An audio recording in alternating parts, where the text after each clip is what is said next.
"Mom, go eat at a diner where you belong, not here." Those were my son's words. He didn't whisper them, he shouted loud enough for every single table at the most expensive restaurant in Dallas to hear. I felt the air freeze like the clinking of glasses, and the low hum of conversation had been sliced in half. Forks stopped in midair, wine glasses hovered without reaching lips. All eyes turned toward me, a 67-year-old widow in a modest blue dress, standing at the edge of a table where my own son had denied me a seat. Before I take you any further, let me pause for just a moment. If you're watching this video, tell me, what did you feel when you heard those words? Shock, anger, maybe even recognition. Please share your feelings down in the comments. And while you're there, let me know where you're watching from: Texas, New York, maybe California. I love seeing our community from all over, and if you want more stories like this, don't forget to subscribe. We have lessons here you won't want to miss. My name is Linda Walker. I live in a small town outside Dallas, Texas. For most of my life, I worked as a school librarian. It wasn't glamorous, it didn't pay much, but I loved every moment. Books were my company, children were my joy. I raised my only son David after my husband passed away from a heart attack when David was just 16. I gave up dreams of travel, of finishing a master's degree, to make sure David had everything he needed. And now at 38, David is a corporate director with a 6-figure salary, a house in the city, and a wife who wears designer clothes to the grocery store. I had been invited, at least I thought I had been, to celebrate his promotion. He called earlier that day, "Mom, let's go out tonight. You'll see the place Melissa and I love. It's the best restaurant in Dallas. Be ready at 8. His voice was slick, almost rehearsed, but I wanted to believe. I wanted to think my son was finally proud enough to bring me into his world, so I dressed carefully. The navy dress I had kept for special occasions, a string of pearls that belonged to my mother, a touch of lipstick, hands trembling because I hadn't worn makeup in years. I looked in the mirror and whispered to myself, "Tonight, Linda, your son wants you." Walking into Whitmore's, I felt like an imposter. The chandeliers glittered like falling stars. The carpet was so thick it swallowed my steps, and the prices on the menu made my stomach twist. But I told myself, you're here because your son asked you to be here. When the maitre d' led me to the table, my heart lifted until I saw it. David and Melissa were seated at a round table dressed in crystal and white linen, but there were only 2 chairs. No third, no place for me. I forced a smile. "Hello, son," I said, hoping he'd rise, maybe pull a chair from another table, show some small courtesy. Instead, he leaned back, a smirk curling his lips. Melissa didn't even look up from her glass of champagne. That's when I asked quietly, "And where should I sit?" David laughed. Not the laugh of a boy delighted to see his mother, but a cruel, sharp sound that seemed to cut through the music. "Sit, Mom, you don't belong here. This isn't your world. Go grab a burger at some diner that's more your style." The room fell silent. A man in a gray suit at the next table stopped mid-bite. A woman gasped softly behind me. It wasn't just my heart breaking, it was public, it was humiliating, it was a spectacle. I wanted to disappear. My cheeks burned, my knees trembled, but something deep inside me whispered, "Don't give him the satisfaction." I drew a long breath, straightened my shoulders, and answered, not with tears, not with anger, but with a calmness that startled even me. "All right," I said evenly, meeting his eyes. "But in that case, you and Melissa may be the ones who'll have to leave." Gasps rippled across the restaurant. I saw Melissa's hand tighten on her glass until it nearly slipped. David blinked, confused, almost frightened by my tone. Inside, my heart was still breaking. This was my son, the boy I once rocked to sleep, the boy I worked 3 jobs to support when his father died. Yet here he was, publicly branding me a beggar. But I also knew something he did not. Something that would change this night forever. The irony was thick in the air. He thought I was powerless, that I had stumbled into his glittering world by mistake. What he didn't know was that I knew this restaurant far better than he did, that I had been here many times, not as a guest at a table, but as someone whose presence mattered in ways he could not yet imagine.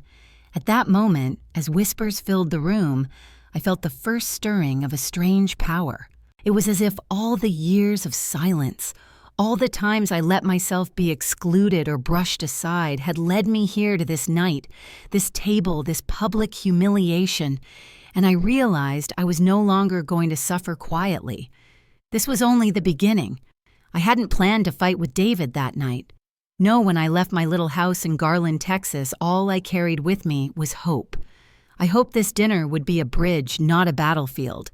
I hoped that after years of feeling like an outsider in my own son's life, I might finally be welcomed back in.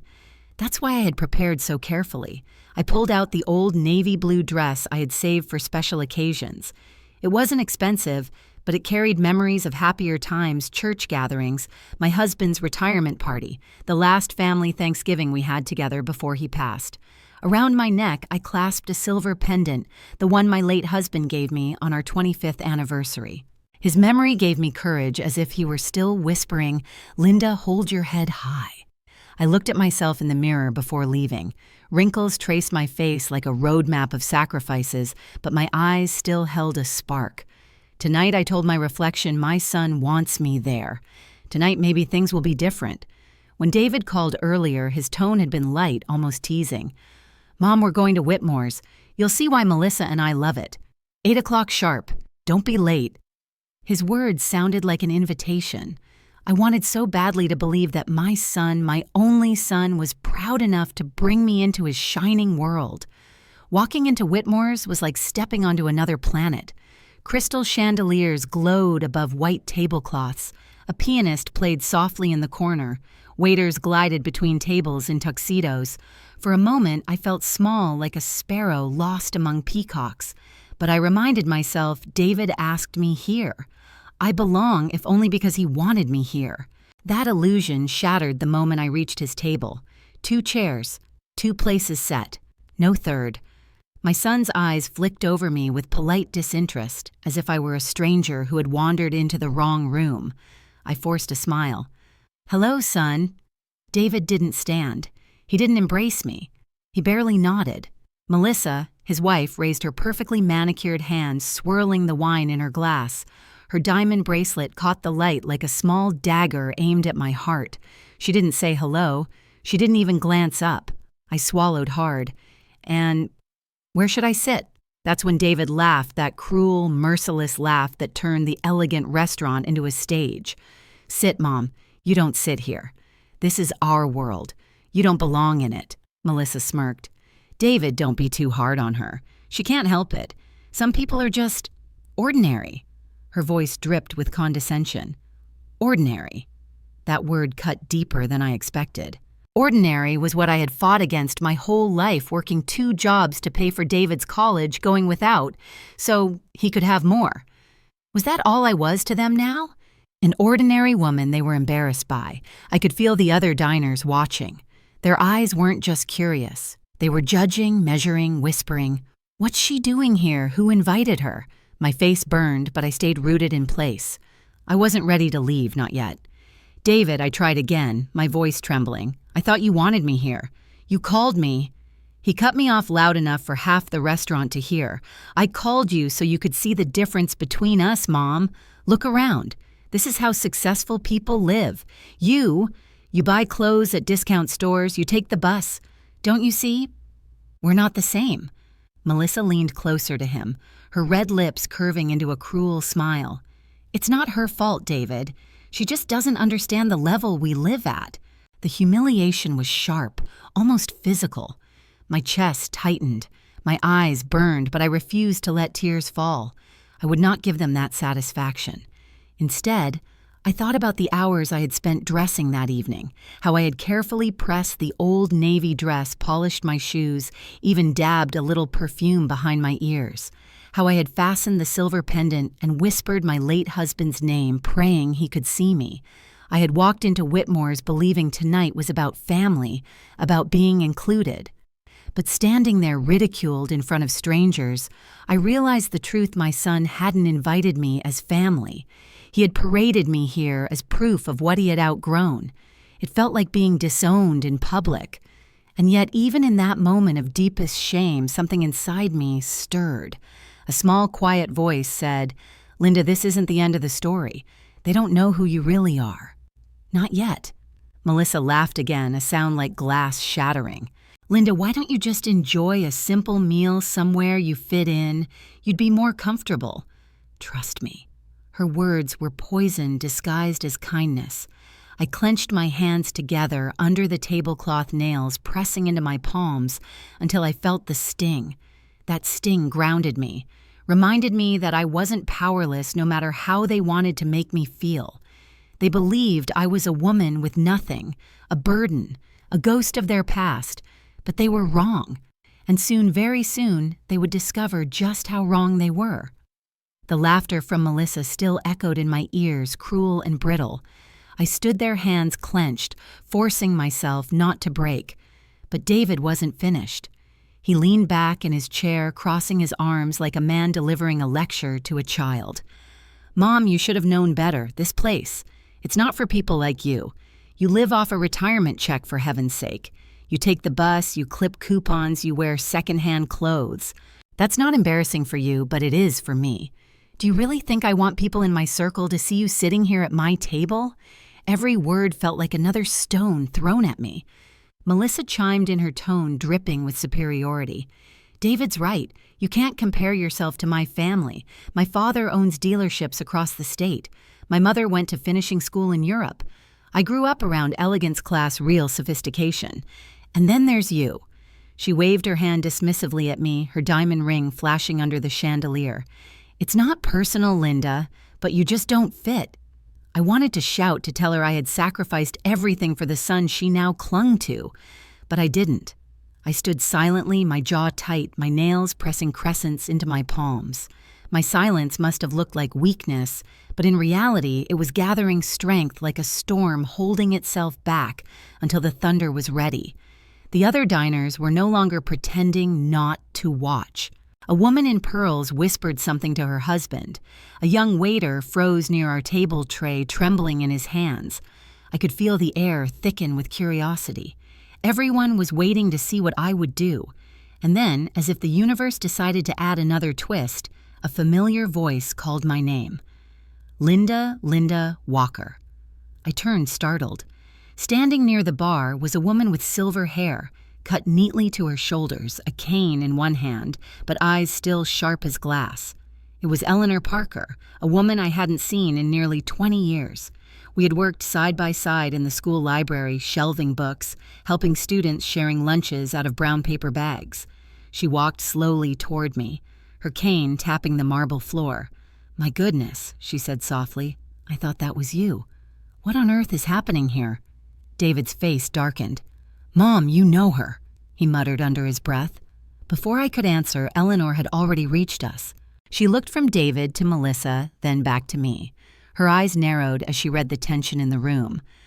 "Linda, are they giving you trouble?" Melissa gave a sharp laugh. "Trouble, hardly. We were just explaining that this isn't really the kind of place for people who live on Social Security." Eleanor's head snapped toward Melissa, her cane pressing firmly against the floor. "Excuse me," she said, her voice sharp as a whip. "Do you even realize who you're talking to?" David rolled his eyes. "Please don't get dramatic. This is between me and my mother. She knows the truth. She's never had class. She never will." Eleanor's face reddened with fury. "David Walker. I watched your mother work herself to the bone for you. I saw her stay late at the library, then head off to clean offices at night, all so you could have a shot at college. I watched her walk in with tired eyes and blistered hands and still put on a smile for you. Don't you dare stand here and speak to her as if she's beneath you." The restaurant fell even quieter. Every head turned. Even the pianist's hands hovered above the keys, leaving the melody unfinished. My throat tightened. I hadn't asked Eleanor to speak for me, but her words lit a fire in my chest. For years, I had kept silent, letting the insults pass, convincing myself it wasn't worth the fight. But hearing someone else defend me, someone who had seen the truth of my life, made me realize I wasn't crazy. I wasn't worthless. David tried to wave her off. "You don't understand, Eleanor. Times are different now. I've moved up. I'm not that kid anymore. I can't have people looking at me and seeing Her. He gestured toward me as if I were some stain on his reputation. Melissa leaned in, whispering just loud enough for everyone nearby to hear. "You're embarrassing him, Linda. Can't you see that if you loved him, you'd let him shine without dragging him down?" That was the breaking point. Something inside me snapped, but not in anger, not the way they expected. It was a clarity, a calm steel in my veins. I straightened my back and looked at both of them, then at Eleanor, then at the strangers whose eyes were locked on me.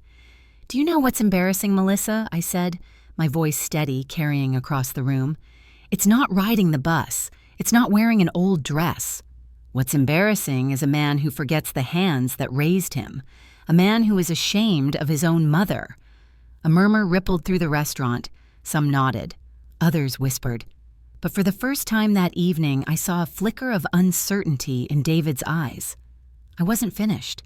"And as for you, Melissa class, isn't measured in jewelry or wine. It's measured in how you treat people. Tonight you've shown everyone here exactly what kind of class you really have." Eleanor gave a firm nod, her cane tapping once more against the floor like a gavel striking judgment. The stage was set. The humiliation they thought they had orchestrated for me was slowly turning back on them, and deep down I knew the night was only beginning. The weight of my words still hung in the air. Eleanor's defense of me, the stunned silence of the restaurant, Melissa's smirk fading just slightly, it all felt like the room itself was shifting. But instead of pressing the advantage, I chose silence.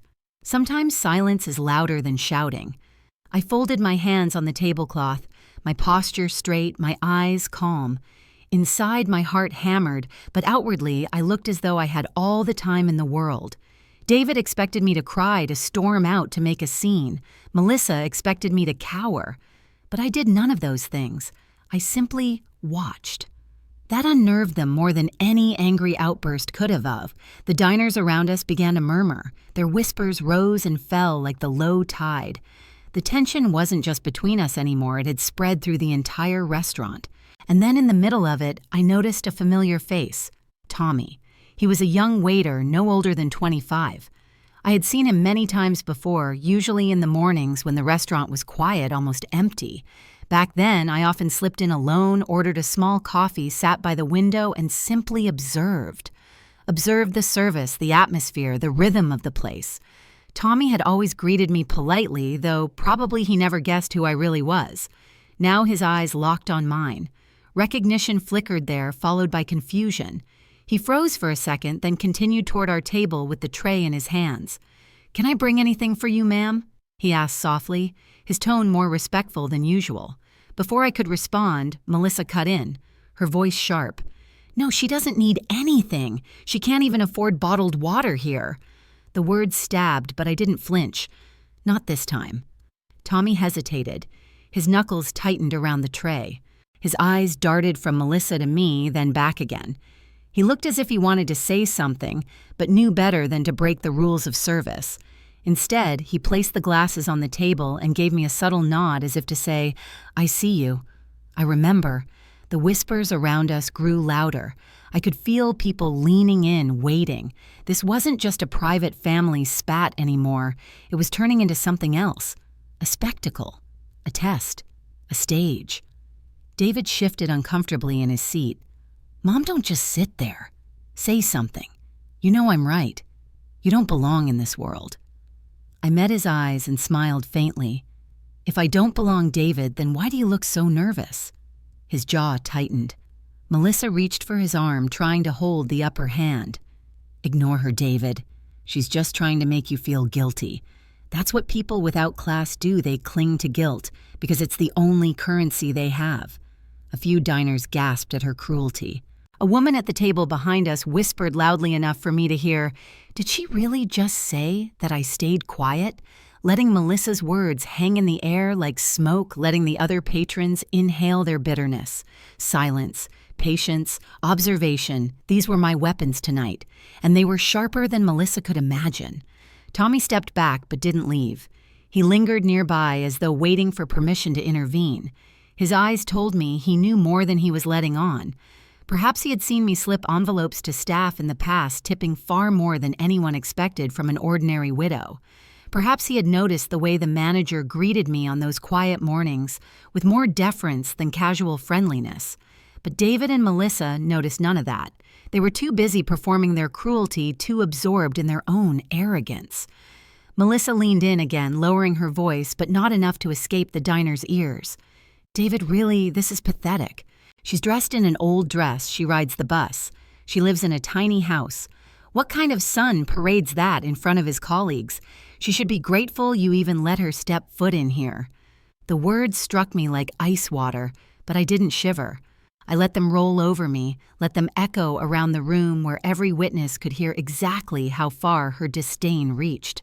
Finally, I spoke. Grateful.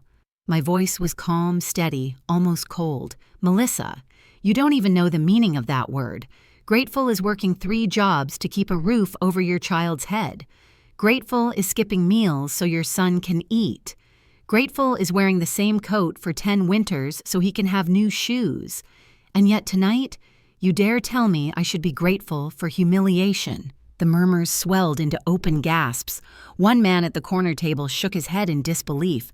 Melissa stiffened her painted lips, pressed into a thin line. David's face flushed red. But I leaned back, folded my hands, and let silence return once again. Because sometimes silence isn't surrender, it's the signal of a storm about to break. And though they didn't know it yet, the storm was already gathering. The restaurant had grown so quiet that I could hear the faint hum of the air conditioner above us. My last words still hovered heavy in the space between us when I noticed a shift near the far side of the dining room. A man in a tailored navy suit stepped forward with measured grace. His salt and pepper hair was combed neatly, his posture sharp, yet composed. This was Mr. Harris, the general manager of the restaurant. I had known him for years, though David and Melissa had no idea. The moment his eyes met mine, he gave a subtle bow of the head, small but unmistakably respectful. Then in front of everyone, he said warmly, "Good evening, Mrs. Walker. I trust everything is well." The air cracked like glass. David jerked his head toward him, stunned. "Wait, what?" "You know my mother." His voice was incredulous, almost desperate. Melissa blinked confusion, tightening her flawless face. "Mrs. Walker, since when do restaurant managers greet retirees like royalty?" I didn't answer. I simply returned Mr. Harris's greeting with a calm nod, as though this were nothing unusual. But I could feel the electricity rippling through the diners, who were already leaning in closer. David pressed on. "No, seriously, how do you know her? She's not Mr. Harris." Cut him off with impeccable politeness. "Sir, I think it's best if we wait. The owner will want to hear about this personally." The room stirred again. "The owner?" Melissa frowned. "What does the owner have to do with her?" She gestured toward me with a flick of her wrist, her tone dismissive, but it came out sharper now, less confident. Mr. Harris ignored her entirely. His attention never left me. "Would you like me to call him now Mrs.?" Walker gasps scattered across the tables. The way he said it, calm, deferential, measured, was impossible to misinterpret. This wasn't the way a manager spoke to a poor old woman. This was the way someone addressed authority. David stammered, his voice cracking. "Mom, what's going on? Why is he talking to you like that?" For a moment, I let the question hang unanswered. I wanted him to sit in his own unease, to stew in the silence he had forced upon me for so long. Melissa reached for her wine glass, her hand trembling just enough that the liquid swayed dangerously near the rim. "This is ridiculous," she muttered. "David, they probably pity her. That's what this is, sympathy, not respect." But even she didn't sound convinced. The diners were buzzing now. Whispers spread like wildfire. I caught fragments. "Why is the manager calling her Mrs. Walker like that? Did you see the way he bowed his head?" "Something's not adding up." David leaned forward, his voice low but frantic. "Mom, if you know something I don't, you better tell me now." I turned my gaze to him, slow and deliberate. "David, all your life you've been so sure of what you think you know about me. Maybe tonight it's time you learn what you've been blind to." His mouth opened, but no sound came. He sat back pale, his arrogance wobbling under the weight of doubt. Melissa tried to recover ground. David, don't let her manipulate you. This is a stunt, can't you see? She's enjoying the attention. I stayed silent. There was no need to defend myself. Mr. Harris had already planted the seed of suspicion that was blossoming rapidly in every corner of the room. Finally, Mr. Harris inclined his head once more. "Mrs. Walker, if you permit, I'll inform the owner immediately." I gave the smallest nod. "Do so, Mr. Harris. Thank you." The way I said it, measured, composed, not pleading but commanding, shocked even me. It wasn't the tone of a humiliated mother. It was the tone of someone who had been holding a secret for a very long time and was finally ready to let it surface. As Mr. Harris stepped away, the whispers turned into a low chorus. The pianist, who had stopped playing earlier, gently touched the keys again, but the melody faltered when he noticed no one was listening. Every eye was fixed on our table, waiting for the curtain to rise on whatever revelation was about to come. David rubbed his forehead, muttering to himself, "This doesn't make sense. It doesn't make any sense." Melissa leaned closer to him, whispering fiercely, "Don't let her turn this around. Remember who you are. Remember the life we've built. She's nothing but a distraction." But Melissa's confidence was cracking, just like David's composure. For the first time in years, I wasn't the one shrinking under their judgment. They were shrinking under mine, and I hadn't even spoken the truth yet. The murmurs had swelled into a restless tide when Mr. Harris disappeared through the double doors at the back of the dining room. I kept my eyes steady on the white linen tablecloth, though inside my pulse was pounding. I had waited years for this moment, not out of revenge, but out of necessity. Sometimes the truth has to be dragged into the light, no matter how blinding it might be. Minutes later, the doors opened again. The restaurant seemed to hold its breath. A tall man with silver hair and a perfectly tailored charcoal suit entered with quiet authority. His presence alone shifted the atmosphere. Conversations died instantly. Forks hovered in midair. He walked with a slight limp, but there was nothing frail about him. His eyes were sharp, his jaw firm. It was Mr. Charles Whitmore, the founder, the public face of the Whitmore Hospitality Group, a man whose reputation in Texas dining was legendary. But what stunned the room wasn't his appearance. It was the way he looked directly at me.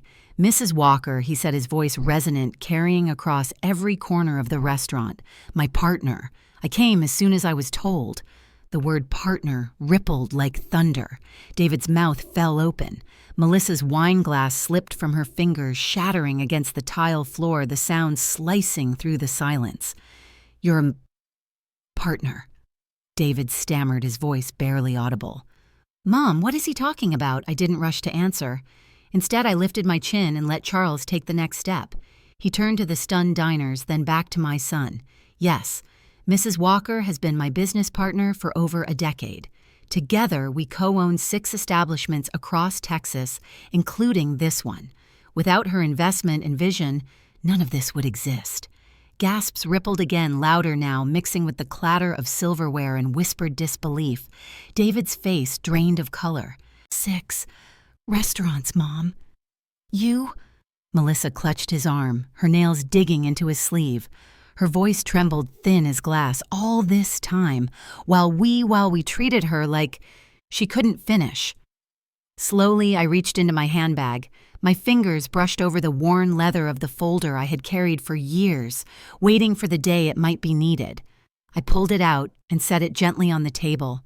"Open it," I said quietly. My eyes locked on David's. With shaking hands, he obeyed. Inside were neatly organized documents, deeds, contracts, partnership agreements, and financial statements, each stamped and signed. He flipped through them in silence until the words caught in his throat. Co-owner, 60% stake, Walker Whitmore Group, LLC. His voice faltered. "Mom, this can't be real." Charles stepped closer, his hand resting firmly on the back of my chair. "It's very real, David. Your mother is one of the sharpest business minds I've ever known." While others dismissed her as just another widow trying to get by, she was studying, investing, building. She earned every bit of this. David's lips moved, but no words came. Melissa finally found her voice, though it cracked with disbelief. "You mean, all these years, she wasn't poor? the bus, the small house, the old clothes, was it all an act? I met her eyes, my voice steady. Not an act, a choice. I wanted to live simply. I wanted to know who loved me, for me, not for what I had. And now tonight I have my answer. The room erupted not in noise, but in energy. Diners who had been leaning on the edge of their seats now whispered furiously to one another. Phones were raised discreetly. I knew some were recording. The spectacle had become something larger than just a family argument. It had become a public reckoning. David slumped into his chair, his hand still clutching the folder as if it were a lifeline. All this time? You let me believe you were barely scraping by. You let me think. He trailed off, his voice breaking. Melissa tried to recover her composure, but the trembling in her hands betrayed her. Why didn't you tell us? We're your family. Don't you think we had a right to know? A bitter laugh escaped me, but it wasn't cruel, it was tired. A right. Melissa, tonight you told me I should be grateful just to sit quietly and not embarrass you. You laughed at my clothes, my life, my sacrifices. If you had known I was wealthy, would you have treated me any better? Or would you have simply pretended the way you pretend now to care about family? Melissa's mouth opened, then snapped shut. For once, she had no retort. Charles cleared his throat, his gaze sweeping the room. Ladies and gentlemen, he said firmly, allow me to introduce to you the woman who has quietly shaped some of the finest dining experiences in this city. You may know her as Linda Walker, but from this day forward, know her also as the heart of Walker Whitmore Group. Applause began hesitantly at first from Eleanor, who had remained standing nearby, tears in her eyes. Then another table joined, and another. Soon the room filled with the sound of clapping echoing off the chandeliers, rising like a verdict. David sat frozen, his face pale, Melissa's hand limp on his arm. I rose slowly from my chair, my heart steady, my voice carrying across the applause. David, Melissa, for years you looked at me and saw nothing but weakness. Tonight you see the truth, and the truth is this: I was never beneath you. You were beneath the values you forgot to live by respect, love, and gratitude. The storm had broken, and for the first time in years I felt the calm that comes only after the thunder has spoken. The applause was still echoing when I lifted my hand, signaling the room to quiet. Slowly, the clapping faded into expectant silence. All eyes were on me, not as a humiliated mother anymore, but as a woman finally standing in her full light. I turned toward David and Melissa, both pale and trembling. The folder of documents still sat open on the table like evidence in a courtroom. And that's exactly what the restaurant had become, a courtroom. David, I began, my voice steady. This moment isn't just about business papers or wealth. It's about years of choices. Do you remember Christmas 3 years ago when you told me it would be better if I stayed home because your guests were important? David's head dropped. He muttered something, but I pressed on. Do you remember Melissa's birthday? You said my clothes weren't appropriate for the venue. Or your wedding day when I sat alone in my little house while you celebrated without me. You told me I reached into my purse, pulled out my phone, and scrolled quickly. My finger stopped on an old message, one burned into my memory. I read it aloud, my voice sharp enough to cut glass. Mom, you won't fit in with our guests. The words fell into the room like stones dropped into still water. Gasps followed, then an angry murmur rolled through the diners. David's hands flew up. Mom, please? That was taken out of context. I turned my phone toward the crowd so they could see the message glowing on the screen. There is no context that makes this acceptable. This was my son, ashamed of me, because I didn't meet his definition of success. A chair scraped loudly from the far side of the dining room. An elderly man with snow-white hair and a cane pushed himself to his feet. He looked frail, but his voice boomed with conviction. Son, shame on you, he said, pointing a trembling finger at David. I'm 80 years old. I'd give anything to have my mother back, no matter what she wore, no matter where she lived. And you throw yours aside because she isn't fancy enough. You don't deserve her. The room erupted. Applause thundered. Chairs shifted, voices called out in agreement. David covered his face with his hands.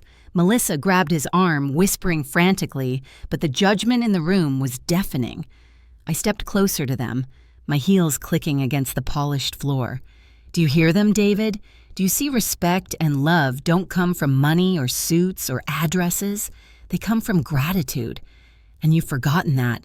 Melissa tried to cut in her voice, trembling. Linda, people don't understand the pressures we face. The social image, the business world, it's complicated. I cut her off, my voice rising. Complicated. Melissa, being kind isn't complicated. Treating someone with dignity isn't complicated. The truth is, you didn't want me in your life because I didn't make you look good in photographs. And now the whole world sees the emptiness behind your image. The diners clapped louder.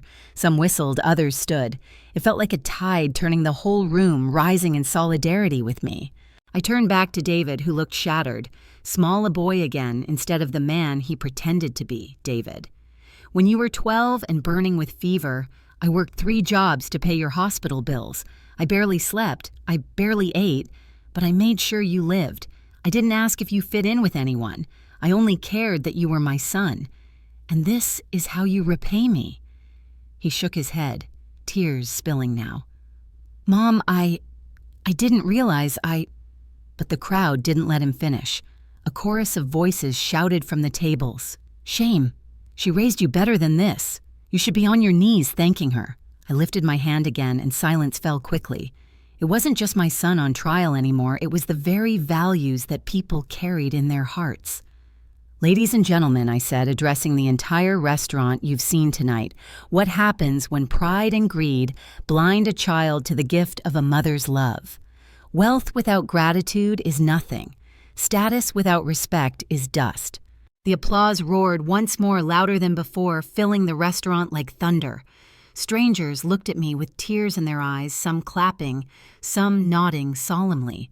Even Eleanor wiped her cheeks, her cane tapping in rhythm to the ovation. David crumbled in his seat, his shoulders shaking. Melissa sat rigid, her eyes darting around as though searching for a way out. And me, for the first time in years, I stood not as a burden or an embarrassment, but as a woman whose truth had been seen and whose voice had finally been heard. The trial wasn't in a courtroom. It was here in a restaurant filled with strangers. And the verdict was clear. The thunder of applause still rang in my ears, but inside me another storm was brewing, one only I could unleash. I had carried this decision in silence for too long. Tonight the silence was over. As the room settled, the restaurant doors opened again. A woman in a navy blazer walked in her heels, clicking confidently against the marble. Her hair was silver but immaculate, her leather briefcase tucked neatly under her arm. It was Mrs. Parker, my attorney of nearly 15 years, calm, precise, and unshakable. She came straight to me, ignoring the wide-eyed stares of the diners. Mrs. Walker, she said warmly but formally, I brought the documents you asked me to prepare. David's head snapped up. Documents? What documents? His voice was ragged fear creeping into every syllable. Melissa gripped his arm, her face pale. David, what's happening? I stood slowly, the folder in Mrs. Parker's hands now resting in mine. My voice carried across the restaurant low but resonant. These are my updated estate plans, my will. A ripple ran through the diners like electricity. Chairs creaked as people leaned closer, drawn into the gravity of the moment. David lurched forward, his voice rising. Mom, you can't be serious. Why would you bring that up here? This is private. I cut him off, my tone sharp. Private? No, David. You humiliated me in public. You called me unworthy in front of strangers. Tonight, the truth will also be public. Gasps, then silence. I opened the folder and withdrew the first document. My hands did not tremble. As of tonight, I have chosen to leave my estate $12 million, 6 restaurants, and 3 properties to organizations that support abandoned seniors, and to the employees who have shown loyalty and respect. People who have treated me with dignity when my own blood would not. The words landed like a gavel striking judgment. David's face contorted disbelief, breaking into panic. No, Mom, you can't do this. I'm your only son. His voice cracked, desperate, echoing across the marble floors. Melissa clutched him tighter, whispering frantically, but he shook her off his eyes, wild with fear. All my life you sacrificed for me, and now you're just giving it all away to strangers. I looked at him, not with anger, but with the weight of truth. Strangers. David the waiter, who serves me coffee with respect, is no stranger. The nurse who comforts the elderly in nursing homes is no stranger. They have given me more love than you have in years. The crowd erupted in murmurs again. Some diners nodded, others clapped softly. The truth resonated sharp and undeniable. Mrs. Parker adjusted her glasses and spoke clearly. The documents are legally binding once signed. Mrs. Walker has full authority to distribute her estate as she wishes, and she has made her wishes clear. David stumbled backward as though struck. "Mom, please," he whispered, his bravado gone, replaced by the raw panic of a child about to lose everything. "I'm your only son. Family is supposed to mean something." I felt my throat tighten, but I did not waver. Family does mean something, David. It means respect. It means love without conditions. You turned family into a transaction. Tonight I'm showing you what family is supposed to be and what happens when it is betrayed. Melissa finally spoke, her voice trembling. "Linda, wait. Think of your future grandchildren. If you do this, you punish them too." I turned my eyes on her, steady and cold. "Melissa, do you think I don't see through you? You never wanted me near your future children. You called me an embarrassment. You erased me from family holidays. Don't pretend to care about grandchildren when you've spent years making sure I would never matter to them." Melissa fell silent, her lips pressed thin, her eyes wet with shame. David collapsed into his chair, shaking his head. "This isn't fair. This isn't fair." I leaned forward, my voice low but searing. Fair was me working 3 jobs so you could go to college. Fair was me eating leftovers so you had full meals. Fair was me standing outside in the cold waiting for buses so you could drive. And tonight, fair is me choosing dignity over blood that has no loyalty. The diners broke into applause again, louder than before, the sound filling every corner of the restaurant. Some stood on their feet. Mr. Johnson, the elderly man who had spoken earlier, clapped until his hands shook. Mrs. Parker placed a pen on the folder before me. "Whenever you're ready, Mrs. Walker." I looked at David one last time. His face was streaked with tears, his hands trembling. "Mom, don't do this," he begged, his voice breaking. "Please, I can change. I'll do anything." For a heartbeat, I let silence stretch. I wanted him to feel the weight of it, to understand that this was not about money, it was about years of choices he could never take back. Then I picked up the pen, and for the first time in my life, I signed not out of sacrifice, but out of strength. The pen still rested in my hand, its tip glistening with ink. The crowd's applause slowly faded, replaced by an expectant hush. David sat across from me, broken and trembling, his face wet with tears. "Mom, please," he whispered, his voice cracking. "Don't shut me out forever. Give me one more chance. Let me prove I can be different." Melissa leaned in, her mascara streaking. "Linda, set conditions if you want. We'll do anything. Just don't erase us." I looked at them both for a long moment. My heart warred with itself. For years I had begged silently for their love. Tonight they begged for mine, and though the anger inside me was righteous, the mother in me was not dead. I set the pen down slowly and folded my hands. "You want a chance? Fine. But it won't come cheap.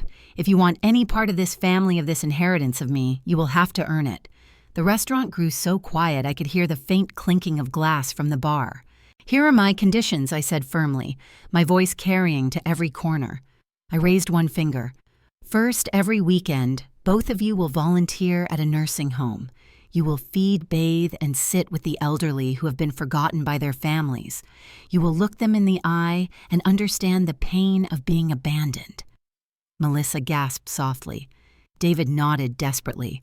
"We'll do it, Mom, every week, I swear." I raised a second finger. "Second, you will move out of your big house and live in a modest apartment. Your budget will be $1,500 a month. That's the life you once mocked me for. Now you'll see how it feels." David flinched. "But the mortgage are expenses." I cut him off, my voice sharp. "What, David? You can't live on the budget you told me was good enough for me. Now you will learn humility." The diners murmured some clapping softly at my words. I raised a third finger. "Third, David, you will work part-time as a waiter in this restaurant, my restaurant." You will serve food, clear tables, and smile at people who barely notice you. Only then will you understand the dignity of those you once dismissed." His mouth fell open. "A waiter. Mom, I'm an executive." "Not anymore," I said coldly. "Here you will learn to serve before you demand to be served." The crowd broke into applause again, louder this time. The pianist even struck a chord as if punctuating the moment. I raised a fourth finger.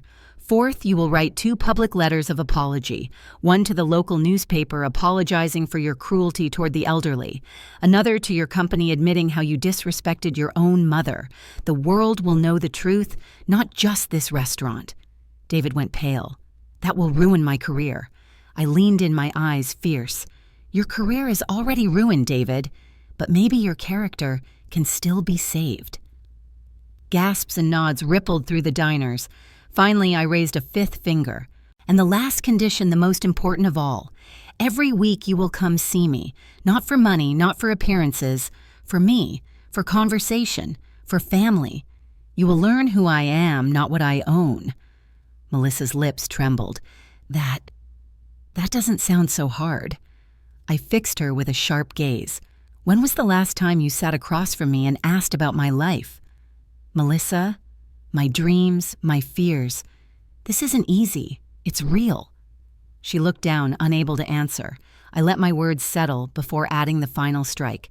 "And hear me well, if you fail even one of these conditions, if I sense even once that you are pretending for money, all of it, every dollar, every restaurant will go directly to charity. No second chances." Mrs. Parker stepped forward, her voice crisp. "That can be done, Mrs. Walker. We'll prepare a conditional will to reflect your exact terms." David's face crumpled. "Mom, 5 conditions. Please, I'll do it. I'll do everything. Just don't give up on me." The crowd erupted again, applause rolling like thunder. Some stood shouting, "Yes, and teach him." It was no longer just my fight. It was a lesson the entire room had claimed as their own. I looked at my son, broken, pleading, finally stripped of his arrogance. "David," I said softly but firmly, "this is your only path back, not to my money, but to me. Fail and I lose nothing. But you will lose everything." The pen gleamed under the chandelier as Mrs. Parker placed it back before me, and for the first time I didn't feel like a mother begging for love. I felt like a judge handing down justice. And justice had finally come. 6 months passed. Seasons turned. The leaves that once shimmered gold in Dallas fell, and spring brought them back green again. And with those seasons, something I never thought possible began to change David and Melissa. Every Saturday morning, I drove past the brick walls of Rosewood Senior Home. I would park step out and watch from my car window as my son walked inside wearing a plain white volunteer badge. Not a tailored suit, not a shiny watch. Just David carrying a tray of food, helping an old man into a wheelchair, sitting beside a frail woman whose family hadn't visited in years. The first few weeks, his smile was forced, his hands clumsy, his eyes darting around as though searching for a way out. But week after week, something shifted. His laugh began to sound real. He lingered longer after his shift playing checkers with a veteran reading the Bible to a blind woman. Once I saw him cry quietly when a resident he had grown close to passed away. Melissa, too, began to soften. At first, she came begrudgingly, heels clicking, lips pursed as if the smell of antiseptic offended her. But then I watched her kneel beside a trembling woman with dementia hold her hand and whisper, "Comfort." One afternoon, she emerged from the home with mascara streaked down her cheeks. Later, she admitted, "I thought old people were a burden. I never realized the loneliness they carry." Linda. I was wrong. Meanwhile, David's world had been stripped down to humility. He worked part-time as a waiter at Whitmore's. At first, the humiliation nearly crushed him. His old colleagues came in wearing suits while he cleared their plates. I saw him flinch when they recognized him, their eyes wide with disbelief. But over time, he began to understand the dignity in the job. One night, I sat quietly at a corner table and watched as he served a young couple. He smiled, placed their meals carefully, and said, "Enjoy your evening. It's an honor to serve you." His tone wasn't fake. It was genuine. For the first time, I saw the boy I once raised, the one who used to hand out soup with me at church drives before arrogance stole him away. The conditions I had set weren't just rules, they were mirrors. They forced David and Melissa to see themselves stripped of pride, to face who they had become, and to choose who they wanted to be. One evening, David came to my small living room, sitting across from me on the worn sofa. He looked older, not in years, but in spirit, as if life had finally sanded down his edges. "Mom," he said, voice thick with emotion, "I used to think success meant standing above everyone else. But now, I know real success is standing with them. I'm sorry for every Christmas you spent alone, for every birthday I ignored, for every cruel word I said. You didn't deserve any of it." For a moment, I couldn't speak. Tears blurred my vision. I reached out, took his hand, and felt for the first time in years the warmth of my son's heart beating without walls between us. Melissa joined him, her voice quiet but sincere. "Linda, I know I treated you like an outsider. I saw you as less instead of more, but those months at Rosewood, they broke me open. The residents, their stories, they've taught me what love and respect really mean. I want to be better. For you. For us." I studied them both. I didn't see perfection, and I didn't expect it. What I saw was change, real, painful, imperfect change. And that was enough.